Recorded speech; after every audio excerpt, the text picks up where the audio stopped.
दोस्तों, अब हम बात कर रहे हैं कांग्रेस के उग्रवादी चरण की। शुरू में हमने देखा उदारवादी चरण को और उदारवादी कांग्रेस की नीति और कार्यक्रमों को देखा। अब हम जो है भारत में किस प्रकार उग्रवादी राजनीति का जो है जन्म हुआ, उन सबको हम देखेंगे। भारतीय राजनीति में उग्रवाद का उदय एक महत्वपूर्ण परिघटना है। 20वीं शताब्दी में उदारवादी कांग्रेस की विचारधारा के विरुद्ध कुछ लोगों ने प्रतिक्रिया व्यक्त की। ऐसे लोगों ने कांग्रेस के 20 वर्ष के कार्यों की गहराई से समीक्षा की और उन्हें अपर्याप्त माना। ऐसे लोगों को ही उग्रवादी कहा जाने लगा। लेकिन उग्रवाद एक विचारधारा थी, कोई राजनीतिक वाद नहीं।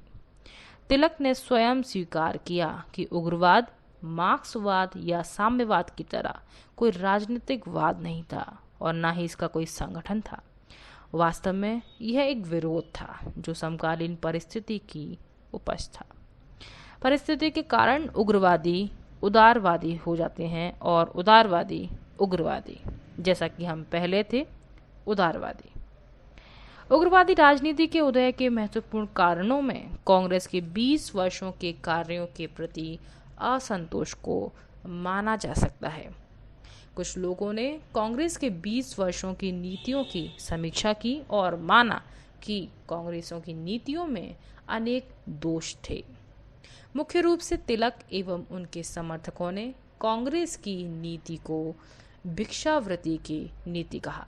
उन्होंने स्पष्ट शब्दों में कहा कि वर्ष में एक बार मेंढक की तरह टर करने से स्वराज नहीं मिलेगा, अपितु स्वराज के लिए सक्रिय संघर्ष की आवश्यकता है। उदारवादी कांग्रेसियों के विरुद्ध तिलक उग्र हो गए और अंग्रेजों के विरुद्ध संघर्ष करने की मांग करने लगे। उन्होंने जोर देकर कहा कि स्वराज हमारा जन्मसिद्ध अधिकार है और हम इसे लेकर रहेंगे। इसी कारण बेरेंटाइन शिरोल ने तिलक को अशांति का जनक कहा। उग्रवादी राजनीति को प्रोत्साहन देने वाले 3 अन्य कारण भी महत्वपूर्ण हैं, जैसे कलकत्ता कॉरपोरेशन अधिनियम, विश्वविद्यालय अधिनियम एवं बंगाल का विभाजन। इन तीनों घटनाओं ने उग्रवादी राजनीति को और सक्रिय कर दिया। कर्जन एक प्रतिक्रियावादी शासक था। उसने 1904 में कलकत्ता कॉरपोरेशन अधिनियम एवं विश्वविद्यालय अधिनियम के माध्यम से इन संस्थाओं पर नियंत्रण स्थापित करने का प्रयत्न किया। इन संस्थाओं में सरकारी सदस्यों की संख्या बढ़ाकर कर्जन ने जिस तरह से जनहित को प्रभावित करने की कोशिश की, बुद्धिजीवियों में इसकी व्यापक प्रतिक्रिया हुई। सुरेंद्र नाथ बनर्जी ने कलकत्ता कॉरपोरेशन अधिनियम पर प्रतिक्रिया व्यक्त करते हुए कहा कि यह बुद्धिजीवियों पर बिजली की तरह गिरा। इससे सरकार के प्रति जनसाधारण का आक्रोश बढ़ा। कर्जन द्वारा 1905 में किए गए बंगाल विभाजन से उग्रवादी विचारधारा को बल मिला। वास्तव में कर्जन राष्ट्रीय कांग्रेस के द्वारा उत्पन्न की गई जन चेतना के प्रति पूर्व आग्रह से ग्रसित था।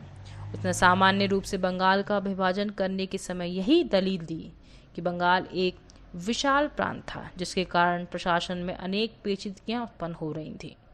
अतः बंगाल को विभाजित कर प्रशासन को सुचारू रूप से चलाया जा सकता था। इसी उद्देश्य से 1905 में कर्जन ने बंगाल का विभाजन कर पूर्वी बंगाल नामक एक नए क्षेत्र की रचना की। कुछ विद्वानों ने राष्ट्रीय कांग्रेस द्वारा शुरू किए गए आंदोलन से उत्पन्न भय को बंगाल विभाजन के लिए उत्तरदायी माना है। इसे कर्जन द्वारा प्रेषित एक गुप्त रिपोर्ट के आधार पर स्पष्ट किया जा सकता है, जिसमें कर्जन ने स्वीकार किया था कि संयुक्त प्रांत एक शक्ति है। बंगाल विभाजन से राष्ट्रीय आंदोलन 2 अलग अलग क्षेत्र में बट जाएगा और उसकी शक्ति कमजोर हो जाएगी। जो भी हो, बंगाल विभाजन का जनता पर नकारात्मक प्रभाव पड़ा और एक अलग प्रकार का आंदोलन उठ खड़ा हुआ जिसकी मांग थी बंगाल की एकता। बंगाल के एकीकरण के आंदोलन ने उग्रवादी विचारधारा को ताकत प्रदान की। स्वदेशी आंदोलन से भी उग्रवाद को शक्ति मिली। इस आंदोलन के माध्यम से स्वदेशी वस्तुओं, स्वदेशी शिक्षा आदि को महत्व दिया गया। यही विचार आगे उग्रवादियों के अस्त्र बने। अब हम चलते हैं दोस्तों उग्रवादी आंदोलन की प्रगति और सूरत स्प्लिट को भी हम देखेंगे, सूरत विभाजन जिसे हम कहते हैं उसको भी देखेंगे। उग्रवादी विचारधारा का पहली बार स्वर 1905 के बनारस अधिवेशन में उभरा। बनारस अधिवेशन, कांग्रेस का बनारस अधिवेशन हुआ था 1905 में। गोपाल कृष्ण गोखले के नेतृत्व में हो रहे इस अधिवेशन के दौरान पूरे पंडाल में तिलक की तस्वीरें लगाई गईं और उन्हें आगामी कांग्रेस अधिवेशन में अध्यक्ष बनाने की मांग की गई।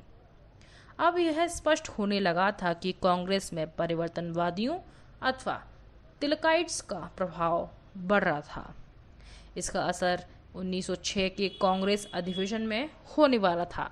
जैसे जैसे अधिवेशन का समय नजदीक आता गया, तिलकाइट्स की मांग उग्र होती गई।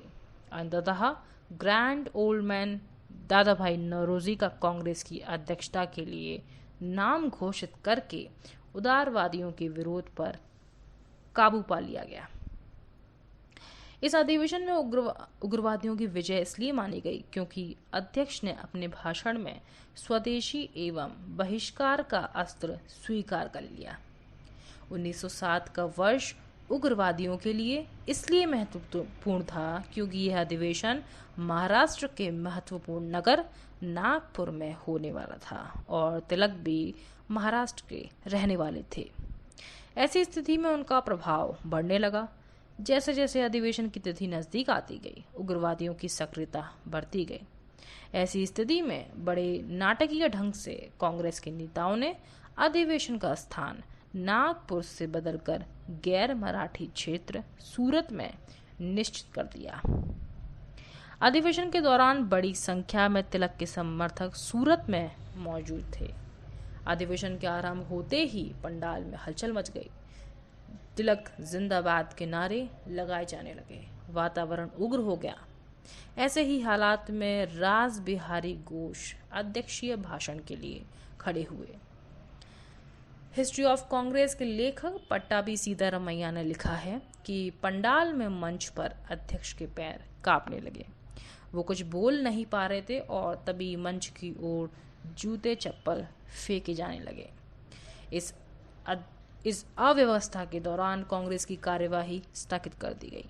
दूसरे दिन भी कार्यवाही नहीं हो सकी, अतः कांग्रेस में मत विभाजन हुआ जिसमें 9 वोटों के विरुद्ध 7 मतों से तिलकाइट्स पराजित हो गए और कांग्रेस से अलग हो गए। यही 1907 का सूरत विभाजन है। 1908 में तिलक को एक आपत्तिजनक लेख लिखने के कारण सजा दी गई और उन्हें भारत से दूर वर्मा की मांडले जेल भेज दिया गया। यहीं पर तिलक ने गीता रहस्य नामक ग्रंथ लिखा। 1914 में तिलक जेल से रिहा कर दिए गए।